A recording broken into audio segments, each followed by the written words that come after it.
خلق الإنسان علمه البيان.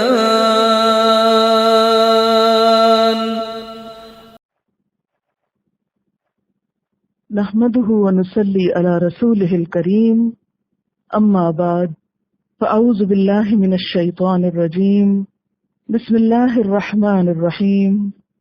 رب اشرح لي صدري ويسر لي أمري واحلل عقدة من لساني يفقهوا قولي. ترجمہ: وَإِن، اور اگر، خفتم، ڈرو تم، خوف ہو تم کو، اللہ، کہنا، تقسطو، تم انصاف کر سکو گے، فی الیتامی، یتیموں کے بارے میں، فانکحوا، تو نکاح کر لو، ما طاب، جو پسند آئیں، لکم، تمہارے لیے یا تم کو، من النساء، عورتوں میں سے، مثنا، دو، وثلاثا، اور تین، ورباع، اور چار، فإن، پھر اگر، خفتم، ڈرو تم، اللہ، کہنا، تعدلو، تم عدل کرو گے، فواحدۃً، تو ایک ہی، او، یا، ما ملکت ایمانکم، جن کے مالک ہوئے تمہارے دائیں ہاتھ، ذالکا، یہ، ادنا، قریب تر ہے، اللہ، کے نہ، تعولو، تم ایک طرف جھک جاؤ، بے انصافی کرو، وآتو، اور دو، النساء، عورتوں کو، صدقاتہن، ان کے مہر، نحلۃً، خوشی سے، فإن، پھر اگر، طبنا، خوشی سے دیں، لکم، تمہارے لیے، عن شیء، کوئی چیز، منہ، اس میں سے، نفساً، خود، فکلوہ، تو کھاؤ اس کو، ہنیئاً، خوش مزہ، مریئاً، خوشگوار. تفسیر: پھر شادی ہو جاتی ہے، ایک بیوی گھر آتی ہے، یا ایک خاتون خانہ جو ہوتی ہے، گھر کی تعمیر میں عموماً نقشہ بناتے وقت بھی عورت شریک مشورہ ہوتی ہے. پھر گھر سجاتے وقت بھی مشورہ کس کا ہوتا ہے؟ بیڈ روم کون سا بنے گا، ماسٹر بیڈ کہاں ہوگا، اس میں کس کلر، کس طرح کا فرنیچر رکھا جائے گا، آج گھر میں کیا پکے گا، کس قسم کے ڈیکوریشن پیس آئیں گے، کون سی چیز کہاں رکھی، یہ سب چیزیں عموماً کون ڈیسائیڈ کرتا ہے؟ مرد بیچارے کو تو یہ بھی پتہ نہیں ہوتا کہ اس کے کپڑے دھلے ہوئے رکھے کہاں ہیں. وہ تو انتظار میں کھڑا رہتا ہے کہ خاتون خانہ آئے اور وہ سلیکٹ کر کے دیں کہ آج تم یہ پہن کے جاؤ. اسلامی معاشرے میں عورت کی بادشاہی اس کے گھر پر ہوتی ہے، اور بڑی حد تک ہماری عورت اپنے گھر میں بادشاہ ہے. کہیں نہ کہیں چھوٹے موٹے اختلافات اور چھوٹی موٹی بات یہ ہوتی رہتی ہے، اور ہر جگہ پر ہوتی ہے. یہ صرف خاندانی زندگی میں نہیں، باہر کی زندگی میں بھی ہوتی ہے. کیا وہ عورتیں جو دفتروں میں جا کر کام کرتی ہیں وہاں انہی کی بالادستی ہوتی ہے، یا اس کے مقابلے میں مردوں کی بھی کہیں ہوتی؟ لیکن اس کو موضوع بحث کیوں نہیں بنایا جاتا، اور صرف ایک گھر کے اندر ہی عورت کے ظلم و ستم کا کیوں رونا رویا جاتا ہے؟ خیر، یہ باتیں تو ساتھ ساتھ ہوتی رہیں گی. تو بات میں یہ کر رہی تھی کہ اسلام نے اگر مرد کو 4 تک شادی کرنے کی اجازت دی تو کیوں دی؟ پہلی بات یہ کہ یہ ایک رخصت ہے، حکم نہیں واجب کے درجے میں کہ ضرور کرو. اس لیے کہ اگر یہ بیسک نارم ہوتا اور ہر مرد 4 شادیاں شروع کر دیتا تو آپ دیکھیں کہ کیا اتنی عورتیں ہر معاشرے کے اندر ہیں کہ ہر مرد 4 شادی کرے، اور اس کا مطلب یہ کہ جنہوں نے 4 نہیں کی وہ گناہگار ہو رہے ہیں؟ نہیں، یہ کوئی امر واجب نہیں، یہ کیا ہے؟ رخصت۔ خصوصی طور پر اس کا تعلق جیسے اس آیت میں یتیموں کے معاملے میں بات ہوئی، اور آپ کو معلوم ہے کہ جنگ احد کے بعد 70 مرد ایک معاشرے کے اندر سے جو شہید ہو گئے، تو بہت سی عورتیں شوہروں کے بغیر ہو گئی، اور پھر ان کی بچیاں باپ کے بغیر ہو گئی، تو یتیموں کے مسائل بھی آئے اور بیواؤں کے بھی۔ اور ایسی ہی صورت کسی بھی معاشرے کے اندر ہو سکتی ہے کہ جہاں بہت ساری عورتیں بے گھر ہو سکتی ہیں، تو ان کے لیے کسی گھر کا انتظام کرنا ایک فطری ضرورت ہے، اور اس کے بہت سے اور حل ہونے کے ساتھ ساتھ یہ بھی ایک حل اسلام نے پیش کیا ہے۔ تو اس میں اس رخصت کی ایک وجہ، ساری وجوہات نہیں ہے یہ کہ صرف مجبوری کے تحت، ایسی کسی مجبوری یا ایمرجنسی کی کیفیت میں نہیں، بہت سے اسباب میں سے ایک سبب اجازت کا یہ بھی ہے۔ پھر اسی طرح بعض اوقات ایک مرد کی طبعی ضرورت، ایک فطری ضرورت بھی اس کا سبب ہوتی ہے، کیونکہ سب کی جسمانی ضروریات، جیسے غذائی ضروریات مختلف ہوتی ہیں۔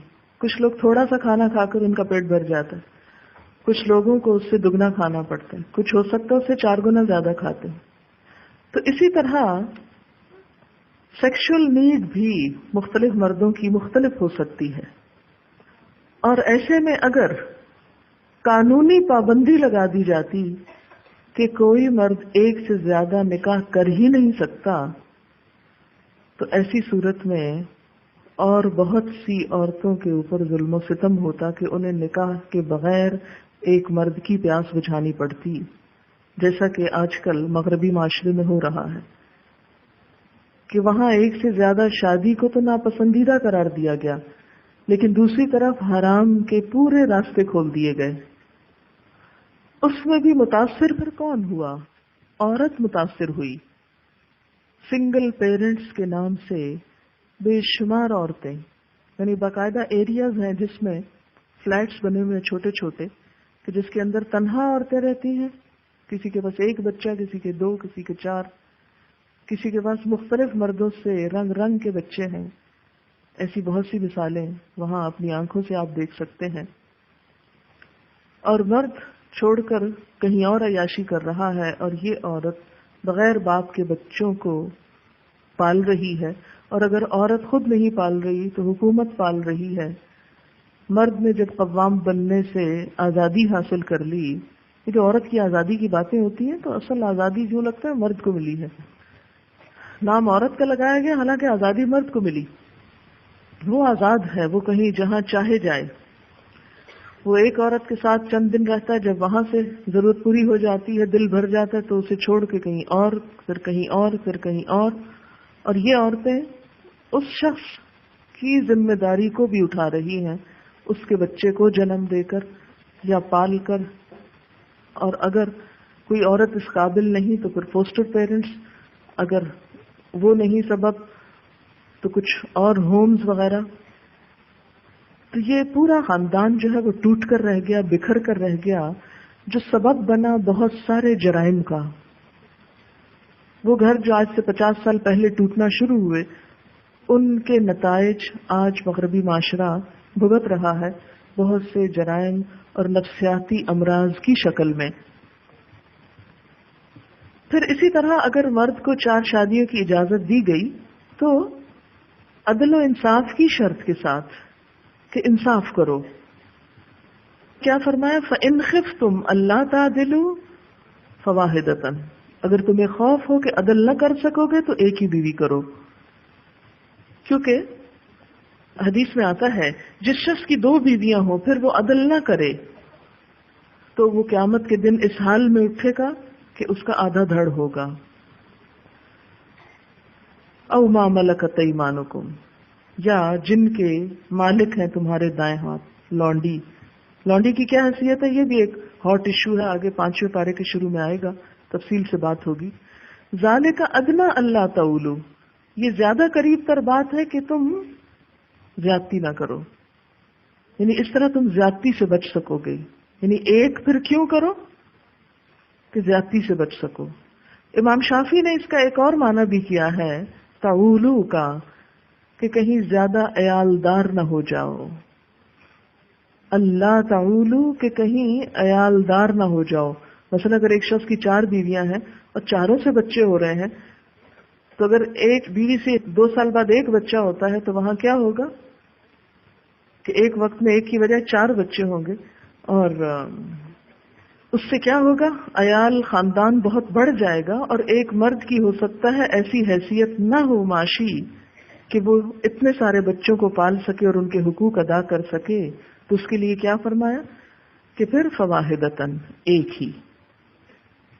فَإِنْ خِفْتُمْ أَلَّا تَعْدِلُوا، اور اللہ تعولو 2 وجوہات کی بنا پر کیا ہے، فواحدتن، ایک ہی رکھو.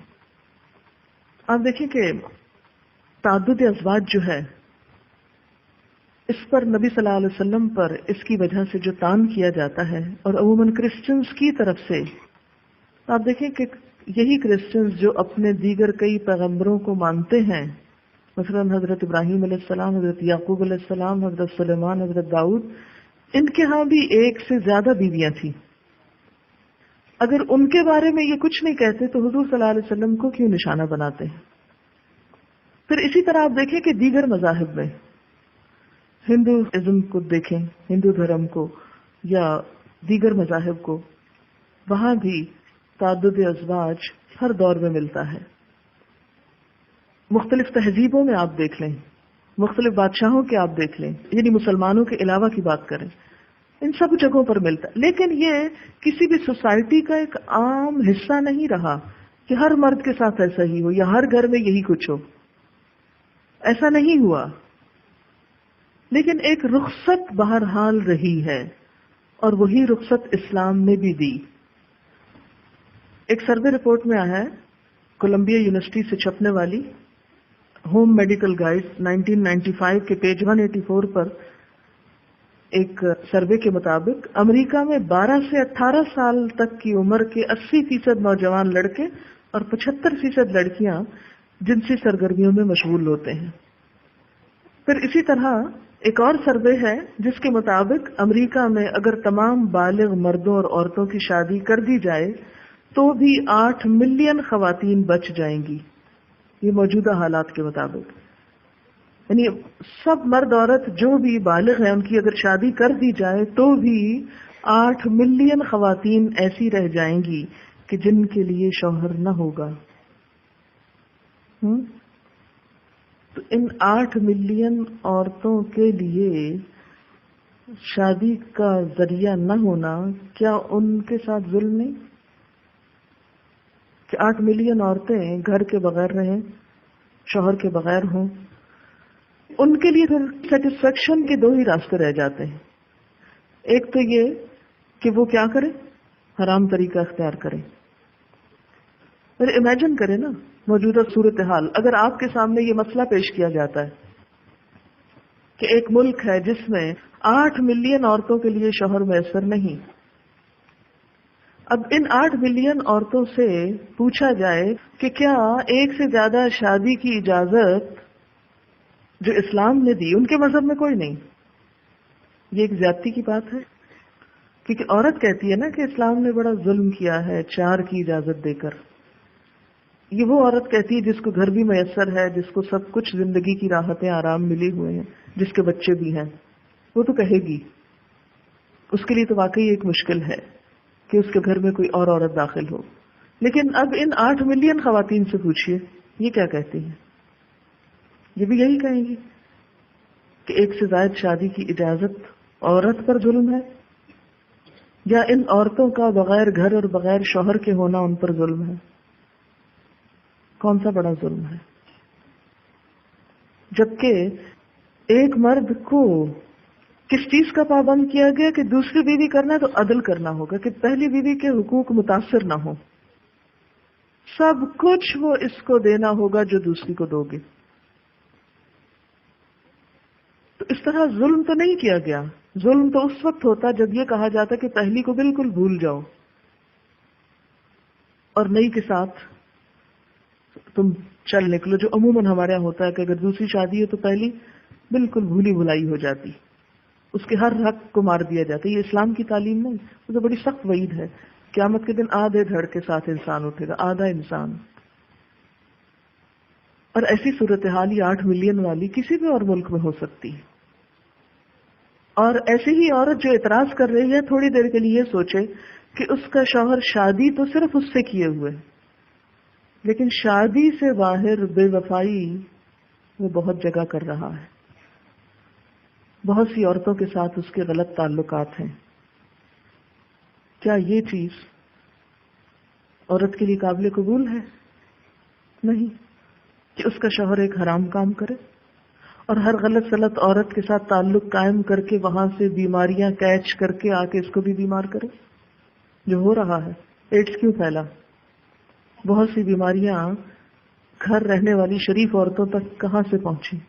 ایسے ہی مردوں کے ذریعے کہ جنہوں نے شادی کے دائرے کے باہر ہر قسم کی عورت سے تعلقات قائم کیے، جہاں کوئی حد ہی نہ تھی، جہاں کوئی پوچھنے والا ہی نہ تھا. تو یہ بالکل ایک ان نیچرل بات ہے کہ قانون بنایا جائے کہ صرف ایک شادی ہوگی. یہ پاسبل نہیں. اور اگر بنا دیا جائے تو اس کا ری ایکشن کیا ہوگا کہ بہت سی عورتوں ہی پر ظلم ہوگا کہ ایک مرد ان سے تعلق تو قائم رکھ رہا ہے، نہ ان کا شوہر بنتا ہے، نہ اس کے بچوں کا باپ کہلاتا ہے، نہ ہی نان نفقہ دیتا ہے، نہ ہی پروٹیکشن دیتا ہے، نہ ہی اس کو ایک مستقل کیئر حاصل ہے. اسی لیے تو خفیہ شادی منع کی گئی. خفیہ شادی کی اسلام میں کوئی حیثیت نہیں، وہ نکاح شمار ہی نہیں ہوتا. نکاح کی شرائط میں سے کہ اس کا اعلان کیا جائے، کیونکہ یہ بھی عورت پر ایک ظلم ہے، اس سے ناجائز فائدہ اٹھانا ہے. اور آپ کو معلوم ہے کہ جب جنگ عظیم ہوئی تھی اس کے بعد یورپین ممالک کے مردوں کی شدید کمی ہو گئی تھی کہ عورتوں کو شوہر نہیں ملتے تھے. لہذا جو لڑکی اس چیز میں کامیاب ہو جاتی کہ اس کی شادی ہو جائے، وہ اس حد تک اپنے شوہر پر فخر محسوس کرتی اور اپنے آپ کو اس طرح اس پہ قربان کرتی کہ اپنا نام تک بھلا دیتی تھی، وہ صرف مسز کہلاتی تھی. یہ جو مسز کا رواج ہوا ہے یہ یہیں سے ہوا ہے کہ عورت کے لیے یہ بات باعث فخر تھی کہ اس کا کوئی شوہر ہے، وہ مسز سو اینڈ سو کہلاتی ہے. اس حد تک فدا ہوئی کہ اپنا نام بھلا دیا، اور ہم نے ان کی پیروی میں اپنے آپ کو اس میں ڈال لیا. اب ہمارا بھی گزارا نہیں ہے اس کے بغیر. کہتے ہیں عورت کو حقوق دیے جا رہے ہیں، آزاد کیا جا رہا ہے کہ اس کا نام تک بلایا جا رہا ہے. صحابیات میں آپ کو ایسی کوئی چیز نہیں ملے گی. ان کے نام ہے اور ان کی نسبت ان کے باپ کی طرف ہے، شوہر کی طرف نسبت نہیں ہے. کیوں؟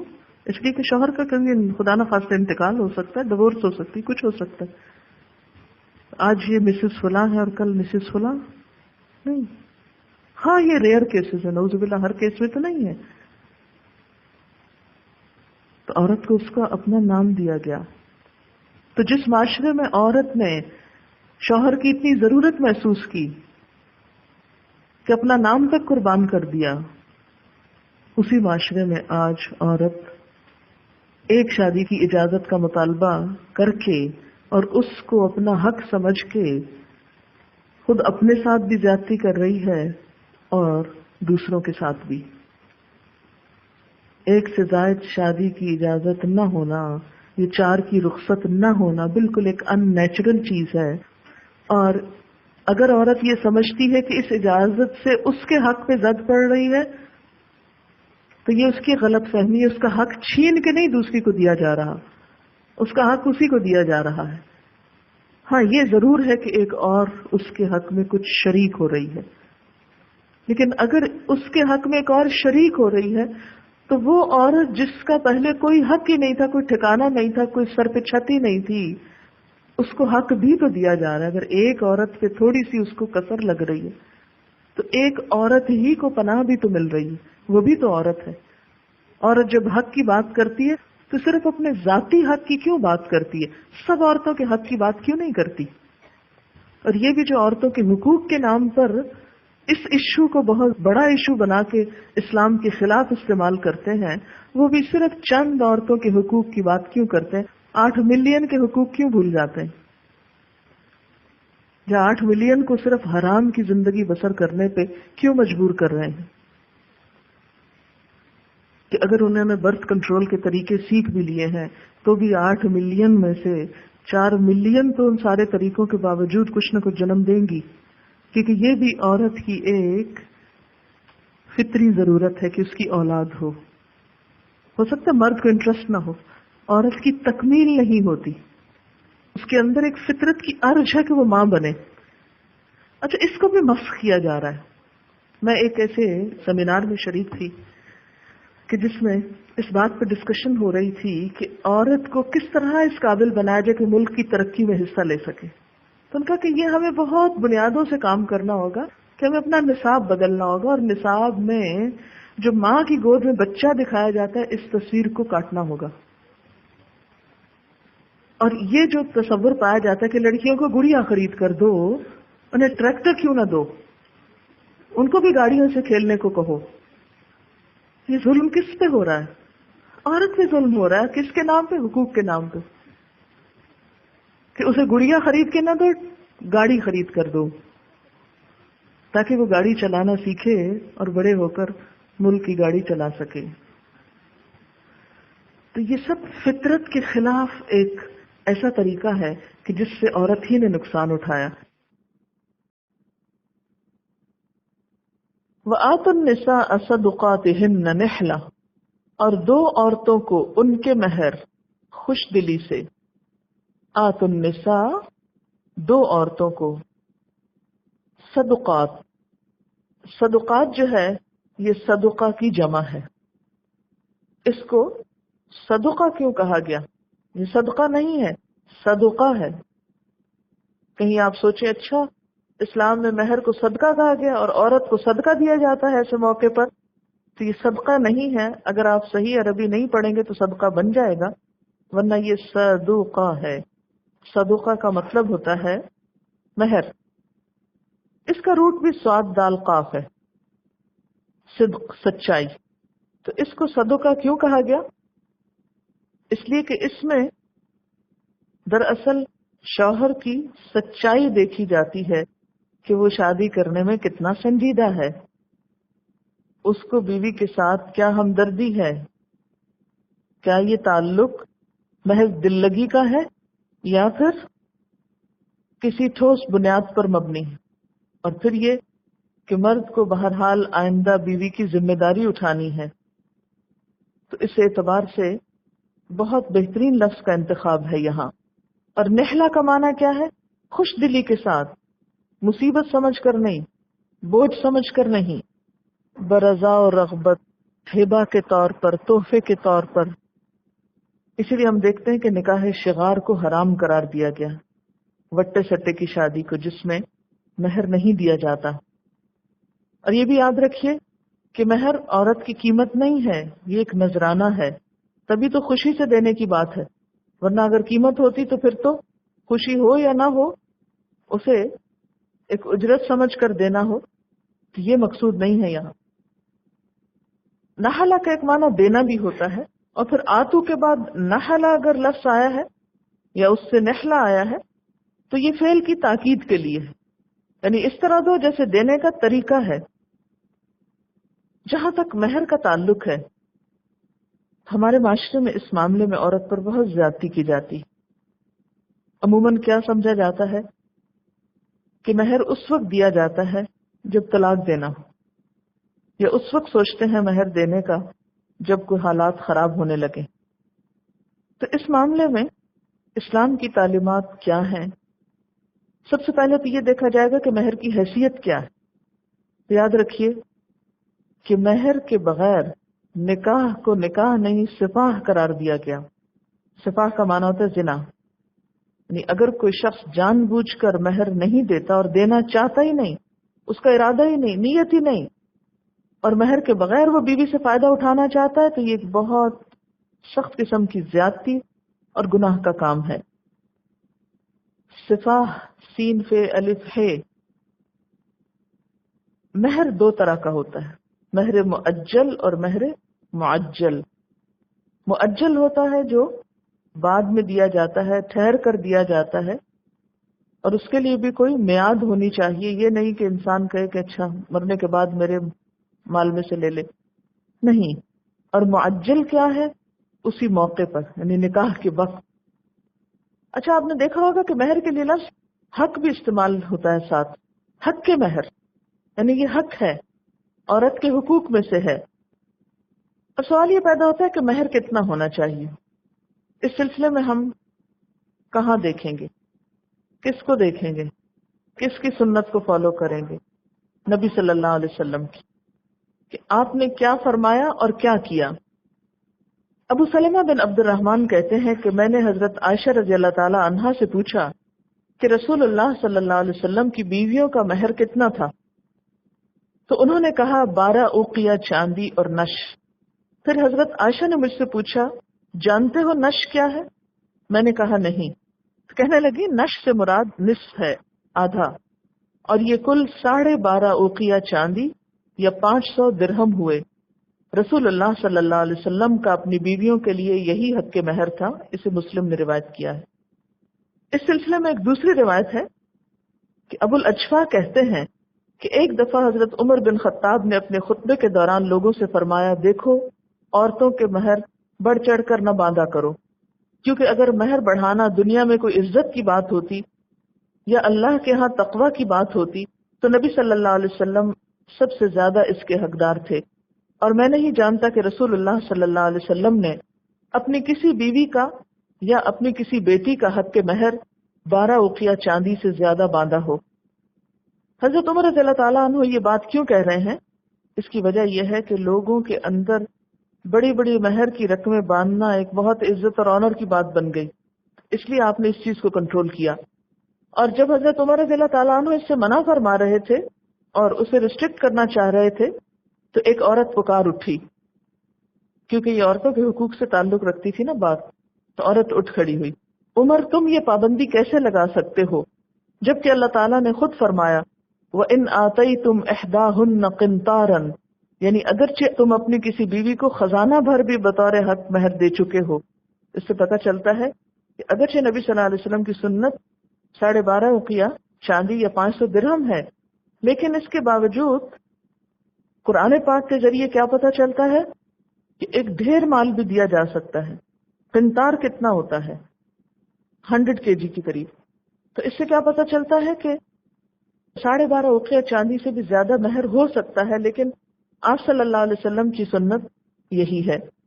پھر اسی طرح ہم احادیث میں دیکھتے ہیں کہ حضرت عبد الرحمن بن عوف نے جب شادی کی تو ایک گٹلی بھر سونا حق کے مہر دیا، لیکن یہ معلوم نہیں کہ گٹلی کتنی تھی، بڑی تھی یا چھوٹی تھی، اور اس کا وزن کیا تھا، لیکن گٹلی کا سائز بتایا گیا. اور ظاہر سونا ایک وزنی دھات ہے، تو یہ بھی ہو سکتا ہے کہ اس گٹلی میں 6-7 تولے سونا موجود ہو. پھر اس میں ہم دیکھتے ہیں کہ یہ جو صحیح مسلم میں حضرت عائشہ والی حدیث ہے 12.5 اوقیہ چاندی، تو اس کا وزن اگر آج کے برابر ہم نکالتے ہیں تو آپ یوں سمجھے کہ ایک اوقیہ جو ہے وہ 40 درہم کا ہوتا ہے، اور درہم چاندی کا ایک سکہ تھا جس کا وزن 4.5 ماشے چاندی تھا. اس حساب سے 500 درہم کتنے بنے؟ تقریباً 187 یا 187 تولہ چاندی بنتی. اگر اس کو ہم سونے پہ لیں تو ذرا حساب آسان ہو جائے گا. اس دور میں 20 درہم کا 1 دینار ہوتا تھا، اور دینار میں 3.5 ماشے سونا ہوتا تھا. یہ سونے کا سکہ تھا جو 3.5 ماشے کا تھا. اس لحاظ سے پھر کل کتنے دینار ہوئے؟ 25 دینار. اب یہ 25 دینار جو ہیں یہ 7.5 تولے کے قریب سونا بنتا ہے. تو 7.5 تولے سونا کتنے کا ہوا آج کل کے ریٹ میں؟ 12 اوقیہ چاندی جو ہے وہ تقریباً 50,000 روپیز. یعنی ایک ایوریج آپ یوں لگا سکتے ہیں کہ کم از کم اتنا ہونا چاہیے، کیونکہ نبی صلی اللہ علیہ وسلم نے اس سے کم نہیں دیا. لیکن بہرحال پھر مرد کی حیثیت کو دیکھا جائے گا اب یہ جو 32 روپے والا ہے، یہ اصل میں متحدہ ہندوستان میں کسی عالم نے کسی 12.5 اوکیا چاندی کو 32 روپے کے برابر قرار دیا ہوگا، تو اصل تو وہ اس دھات کو دیکھا جائے گا کہ اس کی قیمت کیا ہے۔ بہرحال سنت میں تو 32 روپے آئے ہی نہیں، سنت میں تو روپیہ تھا ہی نہیں، وہاں تو درہم تھے یا دینار تھے، دینار سونے کا سکہ تھا۔ پھر دوسری طرف ہم حضرت عبد الرحمن بن عوف رضی اللہ تعالیٰ عنہ کو دیکھتے ہیں کہ انہوں نے گٹلی برابر سونا مہر میں دیا۔ تیسری طرف ہم قرآن پاک دیکھتے ہیں تو اس میں قنطار کی بات بھی آتی ہے۔ تو اس سے کیا پتہ چلتا ہے کہ کوئی لگی بندی مقدار نہیں بتائی گئی، مرد کی حیثیت کے مطابق ہی فیصلہ کیا جائے گا کہ کس کے پاس مال کتنا ہے۔ پھر اسی طرح ہم دیکھتے ہیں کہ جن کے پاس مال نہیں تھا تو اس میں کم سے کم حق مہر پر بھی نکاح کیا گیا۔ اس میں 2-3 مثالیں آتی ہیں۔ ایک شخص آیا اور اس نے کسی عورت سے نکاح کی بات کی، تو آپ نے فرمایا تم یہ بتاؤ کہ تمہارے پاس دینے کو کیا ہے؟ اس نے کہا کچھ نہیں۔ آپ نے فرمایا اچھا، لوہے کی انگوٹھی بھی نہیں؟ یعنی کچھ تو ہو، بغیر مہر کے تو نکاح نہیں ہو سکتا۔ اس سے پھر اہمیت کا اندازہ ہوتا ہے کہ اس موقع پر کوئی تحفہ دیے بغیر نکاح ممکن نہیں۔ اس نے کہا میرے پاس تو وہ بھی نہیں۔ اب آپ دیکھیں کہ بعض فقہا کہتے ہیں کہ اس زمانے میں لوہے کی انگوٹھی کی قیمت جو ہے، جیسے آج کل آرٹیفیشل جیولری ہے، تو اس کی قیمت نصف دینار یا 10 درہم قرار دیتے ہیں۔ پھر اسی طرح آپ صلی اللہ علیہ وسلم نے اس شخص کو جس کے پاس کچھ بھی نہیں تھا، اسے اس بنیاد پر نکاح کر دیا کہ جو کچھ قرآن پاک کا علم تمہارے پاس ہے وہ تم اپنی بیوی کو سکھاؤ گے۔ تو اس نے حامی بھر لی کہ ٹھیک ہے، یہ میں سکھا دوں گا۔ تو گویا علم کو ایک طرح سے مہر قرار دیا۔ پھر اسی طرح حضرت ام سلیم کو جب حضرت ابو طلحہ نے نکاح کا پیغام دیا تو کہنے لگی کہ میں تو ایک مسلمان عورت ہوں اور تم شرک کرتے ہو اور تم اس بت کو پوجتے ہو جو فلاں بڑھئی نے اپنے ہاتھ سے بنایا، تو میں تو تم سے شادی نہیں کر سکتی۔ ہاں اگر تم مسلمان ہو جاؤ تو اسلام میرا مہر قرار پائے گا، یعنی میں تم سے اور کچھ نہیں مانگتی، صرف اسلام مانگتی ہوں۔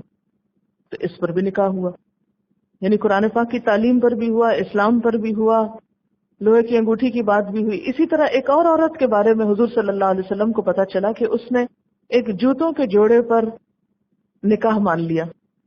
تو آپ نے اسے بلایا اور پوچھا کیا تم اس پہ راضی ہو؟ تو کہنے لگی کہ ہاں میں اس پر راضی ہوں۔ تو اس سے کیا پتا چلتا ہے کہ نہ صرف یہ کہ مقدار بلکہ باہم رضامندی بھی بہت ضروری ہے، اور خصوصاً اس معاملے میں عورت کی رضامندی بہت ضروری ہے۔ وآخر دعوانا ان الحمد للہ رب العالمین، سبحانک اللہم وبحمدک، اشہد ان لا الہ الا انت، استغفرک واتوب الیک۔